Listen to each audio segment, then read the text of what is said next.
to. Are you still on there? No.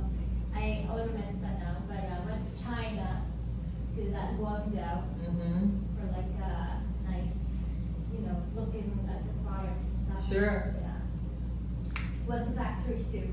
Right. Yeah, I'm glad I'm a local factory. All right, you guys ready? Yeah, let's Talk financial statements. So let's just do a quick introduction, first name, last name, company name, and your experience with financial statements.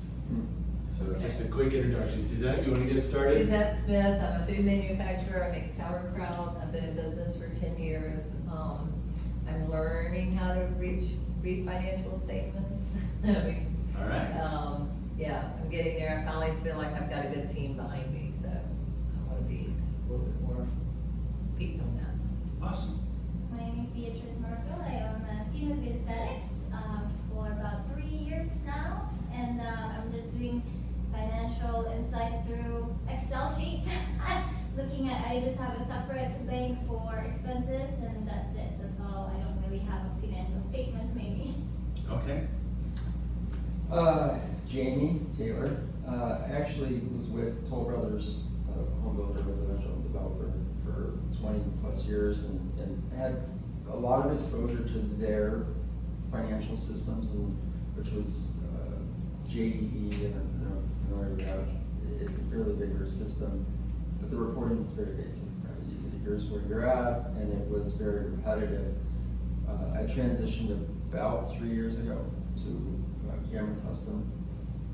Work for somebody gave me an opportunity, Cami, to help her kind of grow the company, a custom company,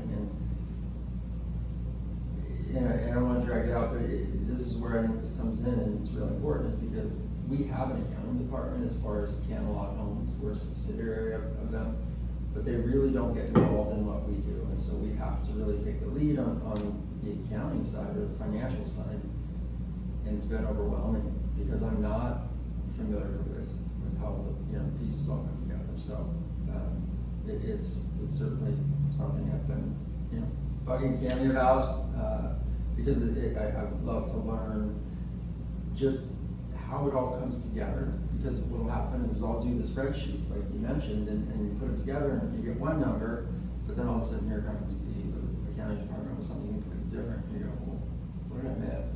So. All right. Well, awesome. Well, my name is Paul Becker, Pinnacle Business Solutions, certified public accountant for your business, helping you with all your finance, accounting, and tax needs. Thanks for coming today. So we're going to answer some of those questions, right? We're going to get a little bit more knowledgeable. The objective of today is really this presentation I used to give many years ago at Intel Corporation. When we get new managers at a large company, oftentimes a lot of them were engineers and they were more technical. They didn't understand financial statements, didn't ever really look at them. And all of a sudden they became responsible for a group or a division, and they had to kind of understand, well, how much revenue, how much profit am I generating for my business? So I would give them this presentation, which is kind of in an hour, a real kind of overview of financial statements to get you comfortable with what you're seeing when you're looking at income statements and balance sheets and things like that. So today we're going to talk about what are financial statements, real basic. We're going to talk about why we have them, who uses them, right? Then we're going to talk about a little bit of an overview of an income statement, a balance sheet, a statement of cash flow. At the end, you'll see a list of questions, and some of those questions you just asked, right? The questions we get a lot that can be answered by looking at your financial statements. Oftentimes, I was just in a meeting a week or so ago with a client, and they were asking questions about their business, like what's their burn rate? Like, if we don't have revenue coming in this month, what do we need to cover our payroll and our burn rate? And I'm like, well, you could look at your financial statements and see what your burn rate was for the last few months, but it kind of told me that maybe they weren't looking at them as regularly as they could be. So we'll talk about all those questions at the end. We'll kind of wrap things up, and then we'll have time for opens or next steps or any questions you might have as we kind of go through this. So I'll just kind of jump into it. What are financial statements? So they're a set of documents that describe the financial health of your business, right? We're looking at how's your business performing. They can be prepared by your internal staff, right? Your internal accountants. they can be prepared by outside firms like us that come in and do your accounting for you and provide financial statements for you. And for some firms, as they get larger, or maybe they get outside financing, debt financing and things like that, they get audited by external auditors, right? They get certified, right? And then they have an independent third party comes in and says, hey, we've looked at these, and these financial statements accurately represent the financial performance of this business, right? Public companies have to do that every year, right? They have to have an auditor come in and kind of certify that the financial statements are accurate for the investors, right? In general, financial statements cover a period of time. Could be 1 month, 1 quarter, 1 year.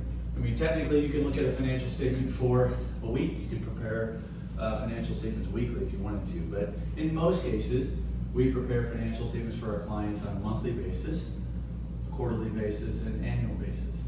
Public companies, they might do it internally for monthly, and then every quarter they report out to their investors, right? They send out quarterly financial statements, and then once a year, annual financial statements.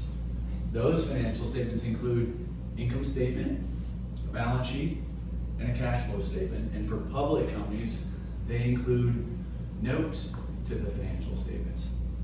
So those notes kind of describe all the numbers and give a little bit more detail to how the numbers are prepared. So sometimes those notes can be pretty lengthy in those public company financial statements. While you're doing that, Paul, quick question. So you had mentioned monthly, quarterly, annually. Is that, if you're doing it, let's just say someone's doing it bi-weekly or weekly, are you getting a good picture? Is there enough movement, I guess, in a weekly, or I guess speaking for customer Camelot, I mean, do we have enough movement in a weekly or 2 week period to even be able to assess it, or is monthly the ideal? So I would say most firms are doing it monthly. Now we have some firms that maybe they're really, really tight on cash flow, right? And so they might look at a portion of their financial statements weekly. Hey, we really need to stay on top of our cash because we're really tight right now. And so we can generate weekly reports that will give you, hey, here's where you are, right? And sometimes we have that company gets into a challenging market, right? We've been through recessions and things like that, and things get really tight, and you kind of have to stay on top of it, right? And but as the company grows and as it gets a little bit more stable, then usually most of our clients move to looking at formal financial statements every month. Now there's all kinds of financial reports you could look at daily or weekly, but what I'm talking about here, financial statements, the full set, usually monthly and then quarterly and then annually. So, because it does take some time to put it together, right? But by all means, there's all different types of indicator reports, leading indicator reports that you can prepare, and some of our clients look at those daily. They have like a daily dashboard they look at. So it just varies by company. So why do we have financial statements? What do you guys think? Why do we have financial statements? Keep track of your money. Keep track of your money. What do you think, Jamie? It's a complex question, but historically, being able to look back and see that if there's a pattern, and also just assess where you're at in the moment, and it just gives you that overview, kind of like you said. Okay. So first step, main reason we have financial statements, to track the performance of your company. So it's to better manage your business. So I know we give financial statements to a lot of people, right? And you'll see the other uses, but the first priority is to better manage your business, right? So you have a good indication of how your business is performing every month, every quarter, every year. You know how it's performing this month compared to the same month last year, or this quarter compared to the same quarter last year. You can see how you're doing, and you can better manage your business. So that's the number one reason we have financial statements. Now, there are other people that want to see how your business is doing, and that usually is investors, right? We have some clients that issue common and preferred stock, and those investors want to know how their business, their investments are doing, right? So we have to generate financial statements and give it to investors. You might have creditors, so the bigger you get, if you start taking out loans,